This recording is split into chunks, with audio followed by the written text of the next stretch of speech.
Mga kababayan, may malaking pagbabago sa SSS at GSIS pension payments ngayong February 2026.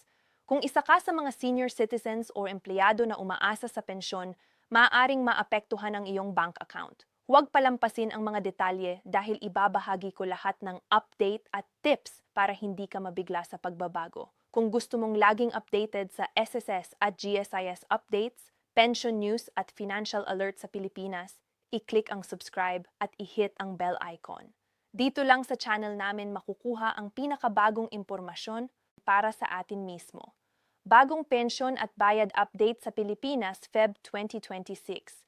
Sino ang maaapektuhan? Alamin ngayon. Mga kaibigan, magandang araw sa inyong lahat. May mahalagang balita tayo ngayong araw na kailangan ninyong malaman lalo na kung kayo ay isa sa mga senior citizens, government employees o mga taong umaasa sa monthly pension at iba pang benepisyo mula sa gobyerno. Ito ay tungkol sa mga pagbabago sa pensyon at bayad na ipapatupad ngayong February 2026 dito sa Pilipinas. Hindi ito basta balita lang na pwede ninyong baliwalain dahil maaaring direktang makaapekto ito sa inyong bulsa, sa inyong pamilya at sa inyong kinabukasan. Kaya makinig kayo ng mabuti at siguraduhing manood hanggang dulo dahil may mga mahalagang detalye tayo na talagang kailangan ninyong tandaan at i-share sa inyong mga mahal sa buhay.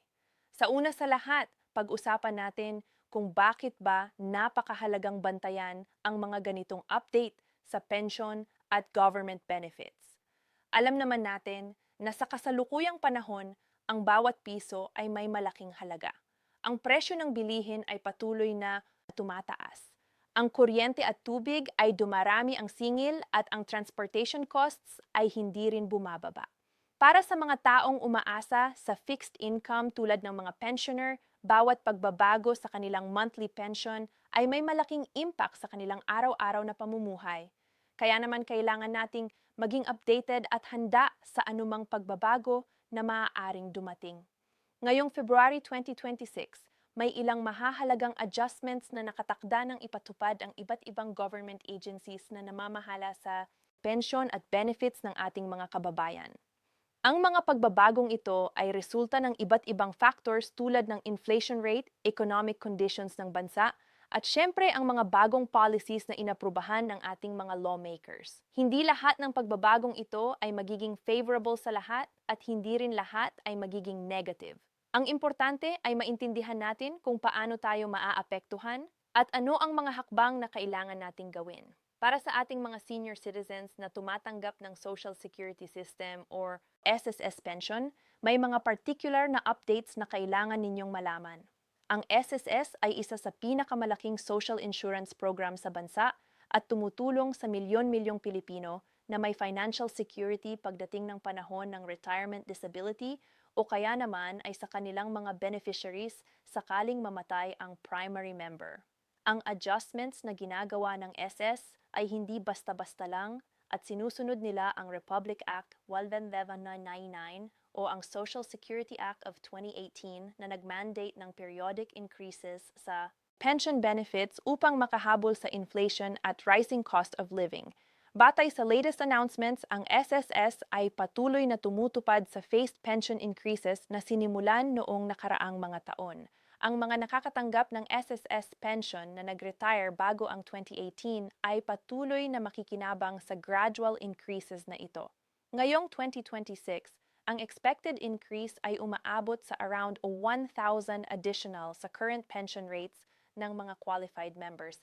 Ngunit tandaan, hindi lahat ng pensioners ay makakakuha ng parehong amount ng increase dahil depende ito sa kanilang contribution history, number of credited years of service at kung kailan sila nag-retire. Ang mga nag-contribute ng mas matagal at ng mas mataas na amount ay natural na makakakuha ng mas malaking pension benefits. Pero huwag kayong mag-alala dahil meron ding minimum pension guarantee na ipinapatupad ang SSS. Sa ngayon, ang minimum monthly pension para sa SSS retirees ay umaabot na sa around 6,000.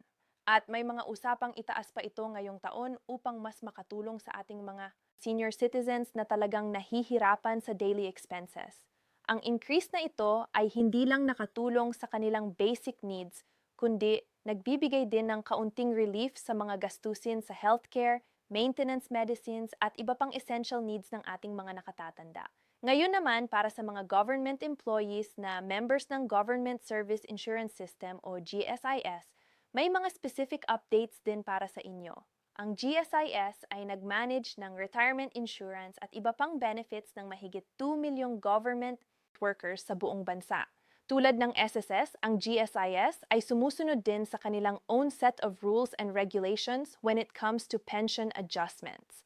Ang Republic Act 8291 o ang GSIS Act of 1997 ay nag-provide ng framework kung paano dapat i-compute ang retirement benefits ng government employees based on their years of service at average monthly salary.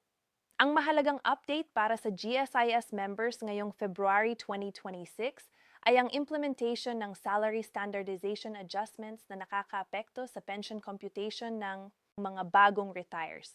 Dahil tumataas ang basic salary ng mga government employees dahil sa salary standardization law, automatic na tumataas din ang pension benefits ng mga retires na mag-retire ngayong taon compared sa mga nag-retire ng mga nakaraang taon.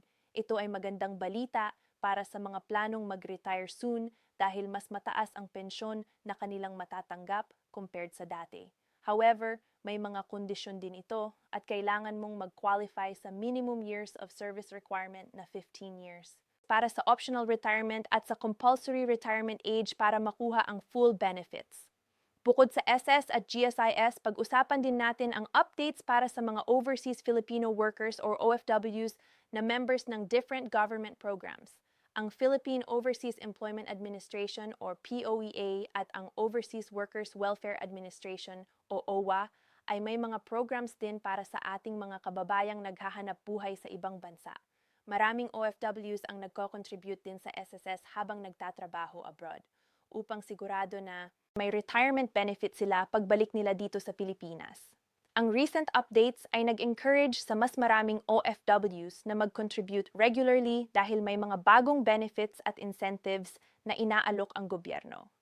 Ang Pag-ibig Fund naman na kilala rin bilang Home Development Mutual Fund ay may mga updates din regarding sa kanilang dividend rates at housing loan programs na nakakaapekto sa savings at future plans ng mga members. Habang hindi direktang pension program ang Pag-ibig, ang kanilang services ay napakahalaga din sa financial planning ng mga Pilipino. Lalo na kung plano ninyong bumili ng sariling bahay o mag-save para sa retirement. Ang recent adjustment sa kanilang dividend rates ay nag-reflect ng economic performance ng fund at nagbibigay ng better returns sa mga members na regular na nagko-contribute. Ngayon, para sa mga tumatanggap ng monthly cash transfers under the Pantawid Pamilyang Pilipino Program 4PS, may mga adjustments din na dapat ninyong malaman. Kahit hindi ito traditional pension program, ang 4PS ay tumutulong sa milyon-milyong pamilyang Pilipino na may conditional cash grants para sa education at health. Ang recent updates ay may kinalaman sa validation process at sa possible increase ng cash grant amounts upang makahabol sa inflation. Ang Department of Social Welfare and Development ay patuloy na nagre-review ng eligibility criteria at grant amounts upang siguruhing ang programa ay effectively nakakaabot sa mga pamilyang tunay na nangangailangan. Hindi rin natin dapat kalimutan ang mga veterano ng ating bansa, ang mga military veterans na nag-serve sa Armed Forces of the Philippines. Ang Philippine Veterans Affairs Office o PVAO ay nag-manage ng pension at benefits ng mga veterans at kanilang mga dependents. May mga special increases din na ipapatupad ngayong taon para sa kanila bilang pagkilala sa kanilang serbisyo sa bayan. Ang veterans pension ay kadalasang mas mataas compared sa regular pension programs dahil ang kanilang service ay considered na hazardous at sacrificial. Ang adjustments na ginagawa ay hindi lang financial, kundi may kasamang improvements din sa healthcare benefits at iba pang support services. Importante ring pag-usapan ang impact ng inflation sa lahat ng pensioners at beneficiaries. Ang Bangko Sentral ng Pilipinas at ang Philippine Statistics Authority ay regular na nagmo-monitor ng inflation rate na tumutulong sa government agencies na mag-decide kung magkano ang appropriate adjustment sa pensions at benefits. Ngayong 2026, ang inflation ay nananatiling moderate pero ang cost ng certain goods, especially food at utilities, ay patuloy pa ring tumataas. Kaya kahit may pension increase, ang purchasing power ng pera natin ay dapat pa ring bantayan at i-manage ng maayos. Para sa mga taong may elderly parents o grandparents na umaasa sa pension, kailangan din nating maging proactive sa pag-assist sa kanila regarding sa mga adjustments at requirements. Maraming senior citizens ang hindi gaanong tech-savvy at nahihirapan sa online processes o sa pag-intindi ng mga letters at announcements mula sa government agencies. Bilang mga responsible na anak o apo, tayo ang dapat tumulong sa kanila na makuha ang kanilang rightful benefits at maintindihan ang mga changes na nangyayari. Mag-set kayo ng time para bisitahin ang SSS or GSIS offices kasama sila. Tulungan sila mag-update ng kanilang records at siguruhing nakukuha nila lahat ng benefits na entitled sila. Ang digitalization ng government services ay isa ring factor na nakakaapekto sa kung paano natin naa-access ang information tungkol sa pension at benefits. Ngayong panahon, halos lahat ng government agencies ay may online portals na kung saan pwede ninyong i-check ang inyong contributions, benefits at iba pang records. Ang SSS mobile app, GSIS online portal at iba pang digital platforms ay ginagawang mas convenient ang pag-access sa information. Pero sa kabila nito, maraming pensioners, lalo na ang mga nasa probinsya or rural areas, ay wala pang access sa internet or smartphones. Kaya importante pa rin na may physical offices at traditional methods of communication para sa kanila. Pag-usapan din natin ang importance ng financial literacy sa pag-manage ng pension income. Maraming pensioners ang hindi marunong mag-budget ng tama at nauubos agad ang kanilang monthly pension sa first week pa lang ng buwan. Ang proper budgeting, savings at wise spending ay essential skills na dapat nating ituro sa ating mga nakatatanda. May mga free financial literacy programs na inaalok ng different organizations including banks, government agencies at non-profit groups. Encourage natin ang ating mga senior citizens na mag-attend ng ganitong programs para mas maintindihan nila kung paano i-maximize ang kanilang limited income. Ang healthcare costs ay isa sa pinakamalaking concern ng mga pensioners dahil natural na habang tumatanda tayo, dumarami ang health issues at needs.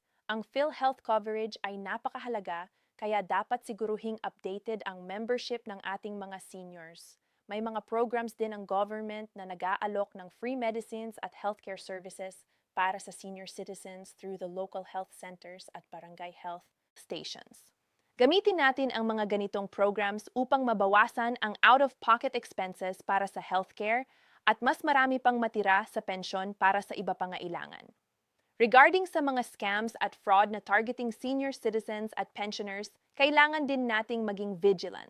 Maraming unscrupulous individuals at groups ang nag-take advantage ng kakulangan ng information ng mga nakatatanda tungkol sa technology at current systems. May mga kumakatok sa bahay na nagpapanggap na government representatives na nangongolekta ng fees or nag-aalok ng mga investment schemes na too good to be true.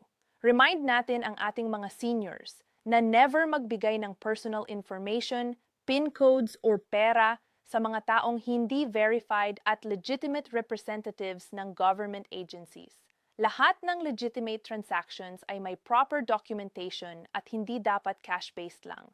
Ang community support ay napakahalaga rin sa well-being ng ating mga pensioners. Maraming barangay at local government units ang may programs para sa senior citizens tulad ng weekly socials, exercise programs, livelihood trainings, at iba pa.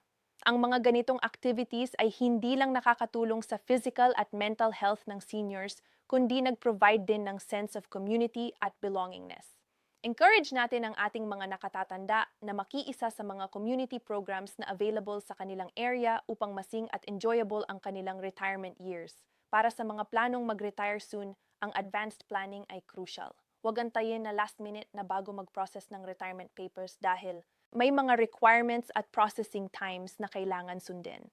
Mag-start na ngayong mag-gather ng documents tulad ng birth certificate, marriage certificate, kung married, IDs at iba pang supporting papers.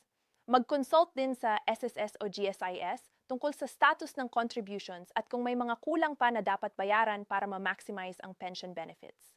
Ang early preparation ay makakatulong na smooth ang transition from employed to retired status. at walang delays sa pag-receive ng pension. Ang tax implications ng pension income ay isa ring consideration na kailangan maintindihan. Sa Pilipinas, ang retirement benefits from private companies ay generally tax-exempt kung compliant sa certain conditions under the tax code, habang ang pensions ay may specific rules din. Mag-consult sa tax professionals or sa Bureau of Internal Revenue kung may tanong tungkol sa tax obligations ng pension income upang maiwasan ang problems in the future. Ang proper tax compliance ay importante kahit retired na tayo upang walang legal issues na maaaring lumitaw. Sa pagtatapos, ang mga update sa pensi at bayad ngayong February 2026 ay may malaking impact sa milyon-milyong Pilipino na umaasa sa government benefits. Mula sa SS at GSIS pensioners, OFWs, 4PS beneficiaries, veterans at iba pang sectors, lahat ay may mga changes na kailangan nating maintindihan at i-adapt. Ang pagkakaroon ng accurate information, active participation sa proseso, at proper financial management ay susi upang ma-maximize natin ang benefits na entitled sa atin at makagawa ng better decisions para sa ating kinabukasan. Huwag tayong mag-atubiling magtanong sa concerned agencies kung may tayo naiintindihan o kung may concerns tayo tungkol sa ating benefits.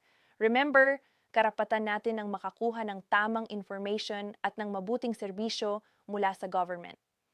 Kaya mga kaibigan, i-share ninyo ang information na ito sa inyong mga relatives, friends, at kapitbahay na maaaring hindi pa nakakaalam ng mga updates na ito. Ang pagkakaroon ng informed community ay nakakatulong na mas maraming tao ang makaka-benefit sa mga programs at adjustments ng government. Mag-stay updated din kayo sa latest announcements through official channels tulad ng websites ng SS, GSIS at iba pang government agencies, o kaya naman ay sa legitimate news sources. Iwasan ang fake news at misinformation na kumakalat sa social media na maaaring magdulot ng panic o wrong expectations. Verify always ang information mula sa official sources bago magsalita o mag-share sa iba. Salamat sa pakikinig at sana ay nakatulong ang information na ito para sa inyo at mga mahalangay God M.